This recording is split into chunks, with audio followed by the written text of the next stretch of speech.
Betsy. Come on. Betsy. Number 80. And how much?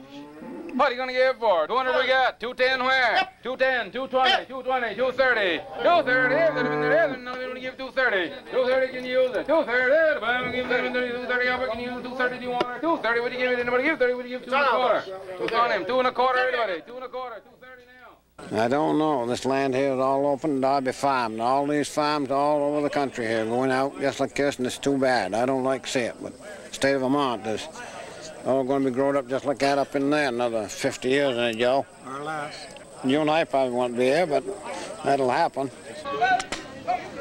Things are changing terrible. Why, they're going to the dogs. Going to the dogs. Development. There won't be no state left. Well, they're buying it up awfully fast from out of state. I think what they're doing is trying to buy it up and well, hoard it, more or less, you know, so that they can be away from the city, which I don't blame them. Oh, I think everybody's concerned, but what are you going to do about it? When you get people come in here and offer $250,000 for a farm like this, what are you going to do about it? If you're a dairy farmer, you're going to sell because you can't afford to milk cows for that kind of money.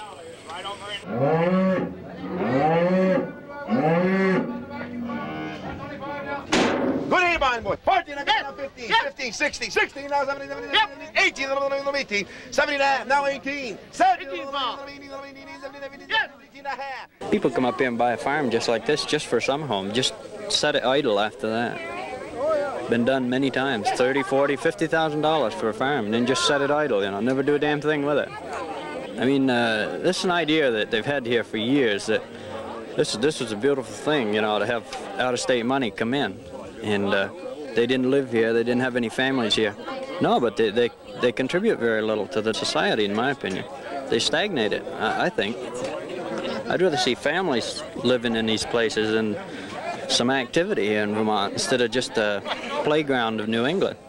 The residents are going to starve to death while the tourist trade makes the money. Don't bother me, because I don't do nothing. All I do is go to auctions, and that's all I'm going to do. Mm-hmm.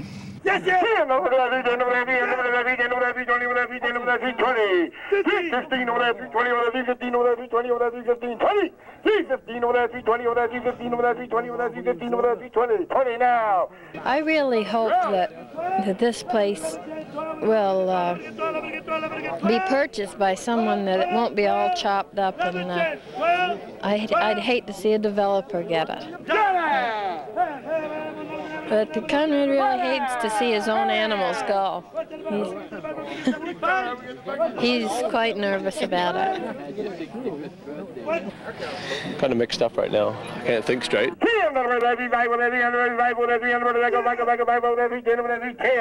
Sold out, and the worst thing I ever done. I'm sorry now that I sold. Because she got me confused, I guess. Didn't realize what I was doing when I was selling it. Because I want to keep farming. All I got left is 4 acres. 1, 21, 21, 21, 21, 21, 21, 21, 21, 20. Everybody give 21, 21, 20. Do you want to give 20? All in 110, everybody give 120. In around, up or down, let's go. So I have a sister lives in Saxon River, and so we've been down there, and that has about ruined that down through there. Just as long as they leave up here and around here alone, that would be all right. They messed it up down there. That's why they put in this environmental control to try to stop them. Sewage and water and pollution and stuff like that. They're trying to slow them down. The developer don't like it, but the true Vermonter does. We want to keep it. We don't want it to be a suburb of Boston. Yeah, I worked 8 years in the southern part of the state. Oh, about 4 of that was up in the ski countries, and you know, I see the butchering going on, and all it was is just plain destruction as far as I could see.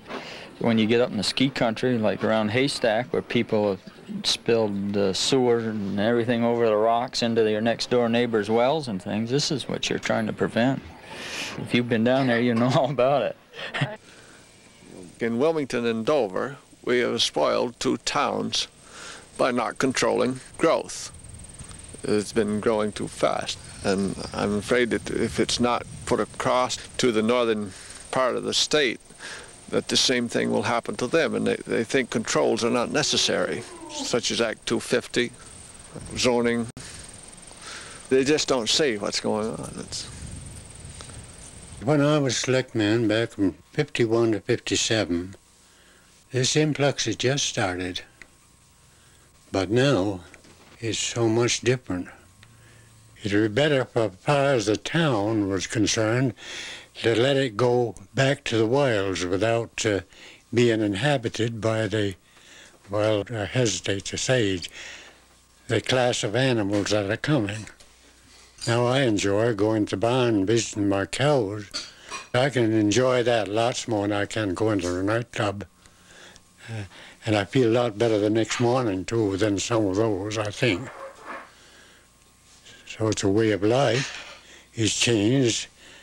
Maybe some would say for the better, but I would hesitate to agree. Of course, we know there's more people. They've got to be absorbed somewhere. They've got to have a place to live. But we just haven't got the resources to take care of them all. We're short of water. We're short of sewage disposal. The sewage disposal plants is our big problem right now.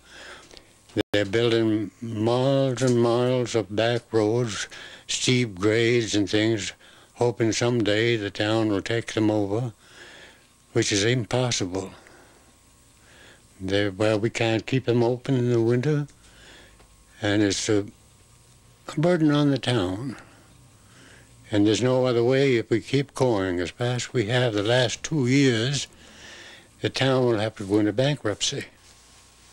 So I don't see how the little towns in this valley there's any way out, only just, well, the quicker they go under, the better it'll be. They consider towns like Wilmington, Dover, this area, rich towns. Why? Because we're developing fast, and we're supposed to have a lot of money. But for all the development that comes in here, they're asking for goods and services far more than we're receiving in taxes. And so, instead of being a rich town, we're still borrowing for our general fund and paying interest. I've been studying and reading all I can about this sort of thing, and I find that the fastest developing towns all over the United States are the ones going bankrupt, because the goods and services they ask for far outweigh what they bring in their business and taxes.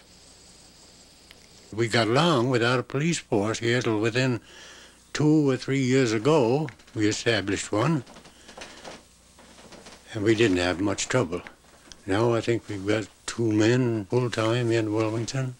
They want the 3rd man, and then it'll be the 4th man, plus our state police, and all kinds of trouble all the time.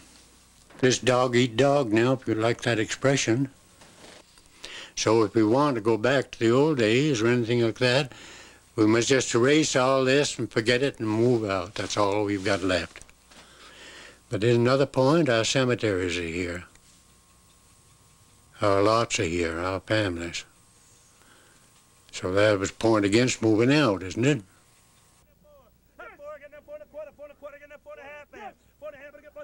475, $500. Yep. $500 to get in 5 1/4. $5 5 1/4, man. 5 1/4. $5 5 1/4. $5 5 1/4. $5 5 1/4. $5 575. 575. 550. 570. 70. 580. 580. 590. 590. 590. Now 600. 600. 610. 610. $600. 610. 620. 620. 610 again. 620. 610 again. 620. That's $610. 620. 630. 670. 640. 40. I've lived here all my life, and I can remember 35 years ago, we were known as hayseeds up here, and the people from the city wouldn't come up and eat sticks if they paid them. Today, they found out that Vermont is a beautiful place to live. It's a beautiful place to live. I hate to see it. I'd rather see Vermont for the Vermonters. I mean, this roaring mob, the downcountry, we didn't create the goddamn thing, they did. What they're doing is bringing it to Vermont. In 15 years, there'll be no more like it is now. Sooner or later, we're going to end up as asphalt and concrete, just like the cities. That's what's going to happen. It's going to be all asphalt and concrete. I told one fellow that came from Long Island, he's my neighbor right now, and I says, well, I don't mind you, but I says, just don't bring your friends and neighbors, you know, and this is what you've got to watch, really. They've encouraged them to come in too, you know what I mean? And they've encouraged the summer people and the tourist trade and all this and that. And we got an interstate now, and they can come here in 3 hours from New York City, you know. This road is going to be one of the most exciting things in the history of this area. When the road came to Brattleboro, many of us had serious misgivings. Merchants were depressed and thought of grass growing in the streets of Brattleboro and Bellows Falls. It was less than 2 years later that the count on U.S. Route number 5 grew to a greater point than it was before the interstate came. In other words, a road of this beauty and of this type attracts traffic like a magnet. Not only does it appear in bold characters on the maps, and motorists come to it, but people by word of mouth say that this is the way to travel. I'm proud to be a part of this ceremony, and I know that you are all going to be pleased with the right kind of traffic that will come from this road and the impetus it will give to the economy of this area as it did our area a few years ago, and above all, the common link that this road has between the peoples of the north and south of Vermont and New Hampshire. It's going to literally provide many more common bonds of contact. I'm just happy about the occasion, and I know you are, so let us get on with the ceremonies and become the first group, quite a motorcade, to travel down and the precursors of millions of people who will make this road famous over the next half a century. Thank you.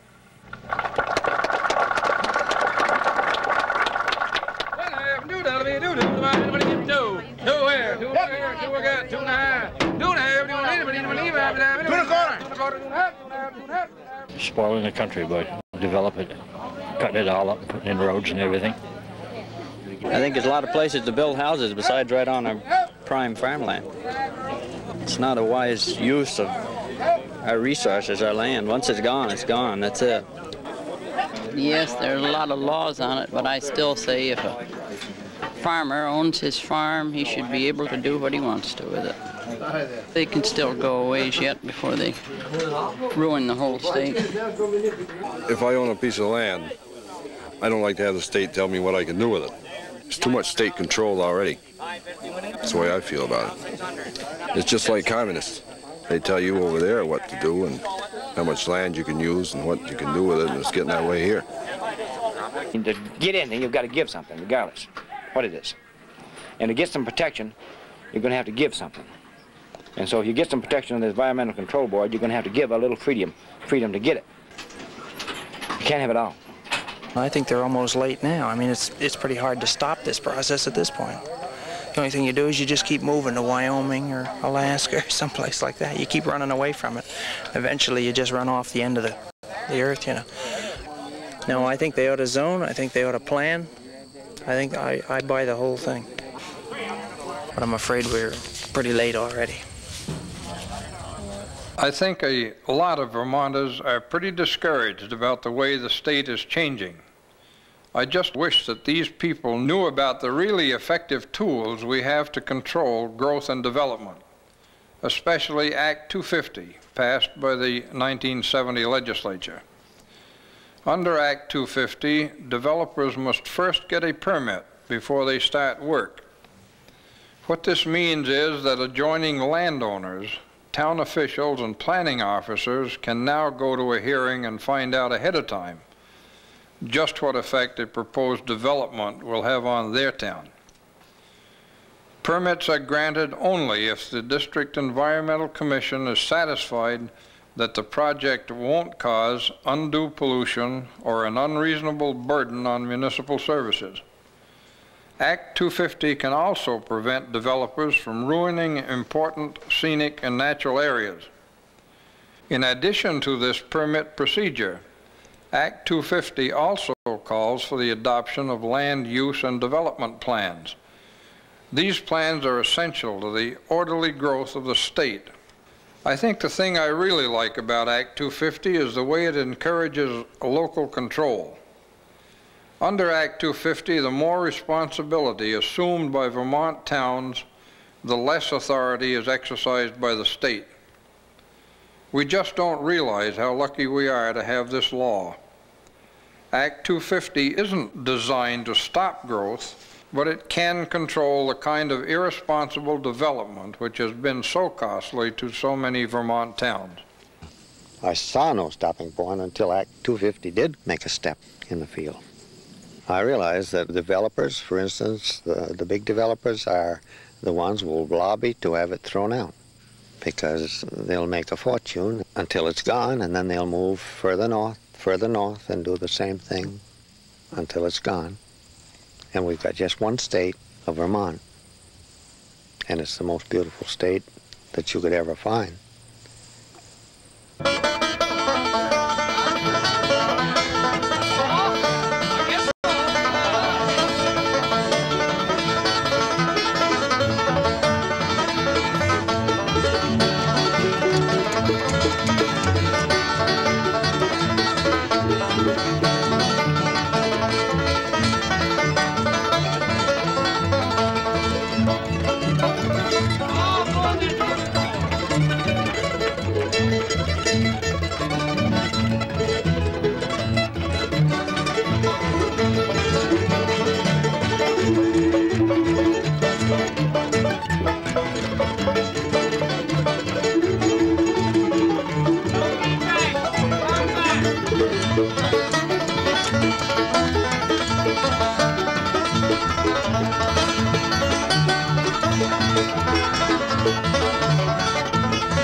How do? Dave Garraway here.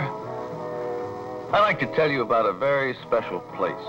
A place now being created and built where I have some land called Quechee Lakes. It's just about the most beautiful property I've ever seen in all of New England.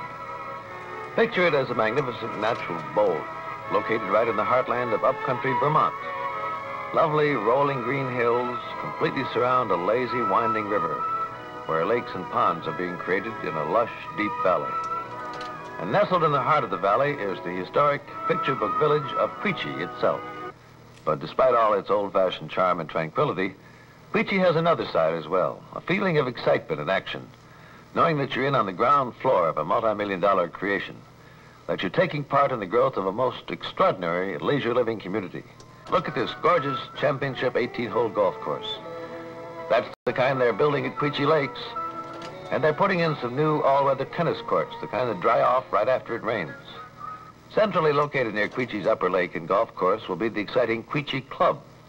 This beautiful private club will serve as a focal point for Quechee's many activities. There'll be indoor-outdoor swimming pools, sauna, grill room, game room, ski shop, golf pro shop, teen room, and lounge. The Quechee Club will be a real boon for children and mothers alike. With all the activities going on, the kids can spend the whole day and never get bored. And if you feel like it, the club can be your social center. There'll be all kinds of parties and functions for the grown-ups all year round. Membership is for all Quechee land.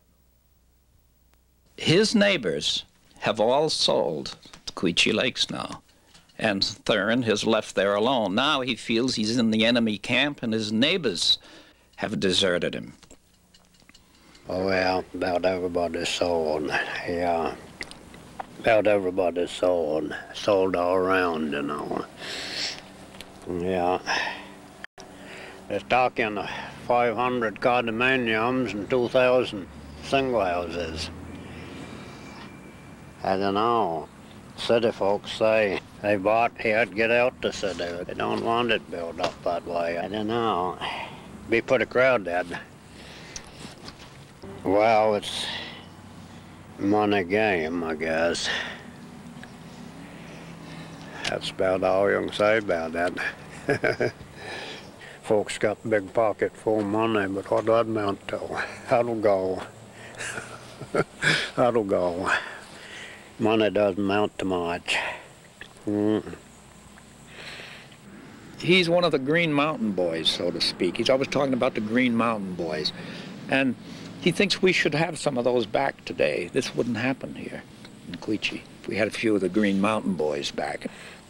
Well, I tell you, all the big firms that used to be run by Vermont folks are run by out-of-state firms, run by out-of-state companies. Money's going out to state all the time. They're helping Vermont, are they? Are they? Money's all going into these big city banks, and it's coming back by more land Vermont. That's the story. That's the story. When you get down to it, yeah. There are so few of him left.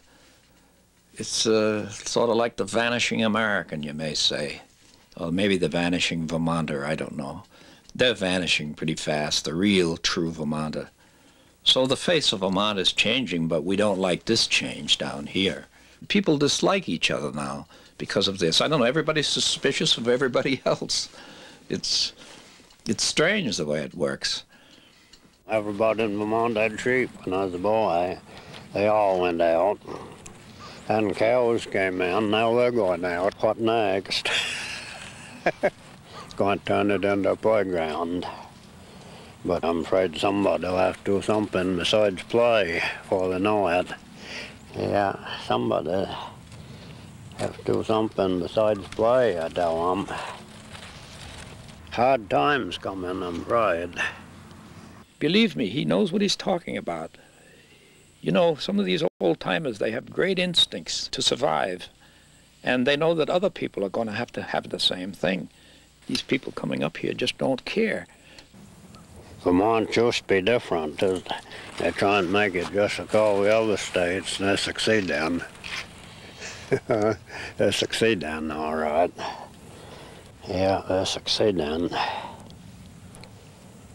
It isn't Vermont anymore. No, that's for sure. No, it isn't Vermont anymore. Hey, look at that one there! 20 over there, 30 over there, 40 over there, 40 over there, 50 over there, 60 now, 70 over there, 80 there, 70, 80, 90, 90 now, 80 over there, 90, 90, 90, bottom of 80 right down there. Hey, look at, whoa, that's a heavy one. You got one of those? You got a lot of it, folks. Go sell it. 20 over there, 30 over there, 5 over there, 40 there, 40 there, 40 now.